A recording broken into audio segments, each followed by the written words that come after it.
¿Alguna vez has conocido a alguien que rompa todas las reglas sin siquiera saber que existen? Alguien cuya risa suena como un grito de libertad, cuya mirada parece decir, yo no juego por tus normas. Alguien tan imposible, tan inmenso, tan loco, que el mundo lo llamó genio.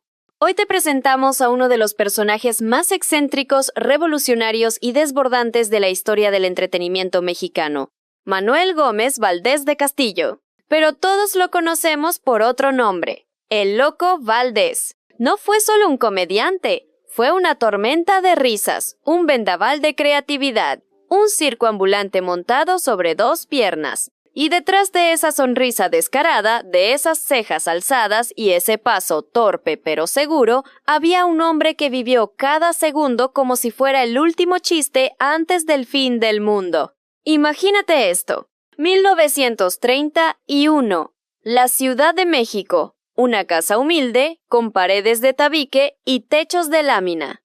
El aire huele a tortillas recién hechas y esperanza. En medio de todo eso nace un niño, pequeño, menudo, pero con unos ojos brillantes que parecían prender fuego al mundo. Manuel, un nombre común, pero desde el primer llanto era claro que este bebé no sería ordinario. Sus padres eran trabajadores honestos, no tenían dinero, pero sí amor, mucho amor. ¿Y algo más? Imaginación. Porque mientras otros niños jugaban a saltar charcos, Manuel jugaba a ser un extraterrestre que aprendía español. Mientras otros soñaban con ser bomberos o futbolistas, él ya soñaba con volar en escobas junto a brujas borrachas. Dicen que desde pequeño corría por la casa gritando, ¡Mamá! ¡Tengo que salvar al mundo otra vez! Y aunque su madre intentaba hacerlo comer, ella sabía. Este hijo no era normal. Era un caos andante. Y tal vez, solo tal vez, también un genio. Llegó la adolescencia y con ella el teatro. No en salones lujosos, no en escenarios iluminados, sino en cafetines oscuros, tabernas ruidosas, teatros de tercera categoría donde hasta las butacas hacían eco. Pero ahí estaba él. Siempre improvisando, siempre inventando, siempre riendo, incluso cuando nadie entendía por qué. Un día, mientras hacía una escena absurda sobre un gallo que quería ser cantante de ópera, un director anónimo lo observó y exclamó, «Ese muchacho no es actor, es un volcán en erupción». Y así comenzó todo.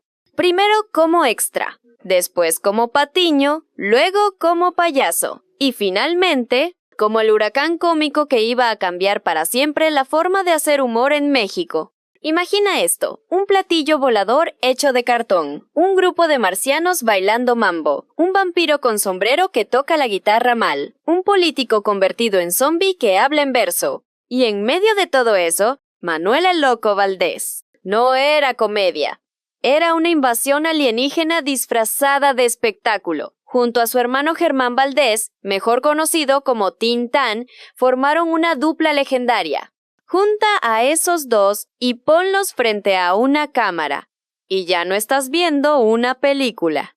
Estás viendo un sueño loco convertido en realidad. Películas como Viaje a la Luna, Los Locos del Humor, El Barrendero, El Hombre de la Calle. Títulos que hoy suenan a clásicos, pero que en su momento eran auténticas herejías del cine tradicional. Porque el loco no seguía guiones, él los rompía. Improvisaba diálogos, se inventaba escenas, cambiaba el final de la historia, y todo mientras hacía reír a carcajadas a millones. Bienvenidos a la época dorada de la televisión mexicana. Pero cuidado, porque esta no es cualquier transmisión. Es ensalada de locos, y el plato principal es el Loco Valdés. Con Alejandro Suárez, Héctor Lechuga y un reparto que apenas podía seguirle el ritmo, el Loco convirtió la TV en un manicomio controlado por la risa. Un día aparecía filosofando sobre el amor mientras usaba una flor como micrófono. Otro se vestía de abuela y bailaba rockabilly en bata de dormir. Y en una ocasión, llegó al set con un trapo mojado y anunció: Hoy vamos a interpretar una tragedia griega con mucho sentido del humor. Y así, Sin aviso, improvisó una escena digna de Shakespeare, pero con más tacos, menos armaduras y muchas más carcajadas. Los productores escondían los micrófonos. Los editores rogaban por cortes comerciales. Y el público simplemente no podía parar de reír. Pero detrás de la risa hubo amor. Muchísimo amor. Demasiado amor. Dicen que el loco tenía tantas novias como sombreros. Y eso que tenía muchos sombreros. Se decía que mantenía 5 relaciones al mismo tiempo. Y lo peor, todas sabían de las demás. Su frase favorita: no soy mujeriego, soy coleccionista de sonrisas. Pero hubo una mujer que marcó su vida. Una que encendió fuegos internos, pasiones prohibidas y rumores interminables. Verónica Castro, la reina de las telenovelas, la diva del melodrama y la musa del único hombre capaz de robarle el protagonismo a una trama de amor. Se amaron como locos, se odiaron como locos. Y de esa tormenta nació un huracán llamado Cristian Castro. Pero cuando Verónica anunció su embarazo, el loco hizo algo inesperado. Desapareció. Rumores llenaron los medios. ¿Miedo? ¿Culpa? ¿Otro padre oculto en la historia? El tiempo pasó. Las preguntas quedaron en el aire. Hasta que un día, padre e hijo se encontraron. Cristian lo abrazó. Le dijo: ahora entiendo de dónde heredé la locura y la voz. Y en ese abrazo se cerró un capítulo de dolor. Y se abrió otro de reconciliación. Pero el loco no solo dejó películas, dejó un linaje digno de telenovela. 5 hijos con su primera esposa, otros más con actrices, modelos, mujeres anónimas. Una de ellas apodada La Rañaga, por soportar más que nadie. Uno de sus hijos recordó: papá llegaba a casa con una peluca diferente cada día. Un día era Elvis, otro era Chapulín Colorado, y a veces cenábamos en el techo. Era un padre ausente, sí, pero cuando estaba presente era una explosión de amor, chistes y locura. Les enseñó a reírse de la vida, a no tener miedo al ridículo, a ser libres, aunque eso significara cenar bajo las estrellas con una servilleta atada al cuello como capa. Pero ni siquiera el loco pudo escapar del enemigo más cruel, el cáncer, primero en la piel, luego en el cerebro. Pero ni la enfermedad apagó su chispa. En el hospital contaba chistes a las enfermeras. Se burlaba de la quimioterapia. Incluso le decía al doctor: si me rasuran el cráneo, al menos déjame una ceja, para levantarla en señal de protesta. Así era el loco. Nunca víctima, siempre protagonista. Hasta el último segundo escribió su propio guión. El 28 de agosto de 2020, el corazón del loco dejó de latir. Pero su espíritu jamás dejó de reír.